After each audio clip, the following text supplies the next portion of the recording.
Què passaria si poguéssim crear un dia a dia millor per a les persones?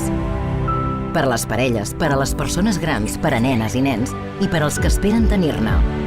Què passaria si poguéssim crear fonts d'energia inesgotables i inventar nous materials per salvar el planeta? I si poguéssim retornar la vista a qui l'ha perdut? Evitar les malalties a més de curar-les. I si la llum destruís tumors i els científics poguessin crear òrgans? Què tal si ho intentem? Una, dues vegades, les que calguin. Perquè si ningú ho intenta... I si unim els talents de 7 centres d'investigació excel·lents i trenquem els motlles? I si 2.300 persones treballem juntes per aconseguir-ho? Dones i homes, experts en biologia, astrofísica, enginyeria, química, mestres en ciència i tecnologia, líders en investigació. I si ho intentem?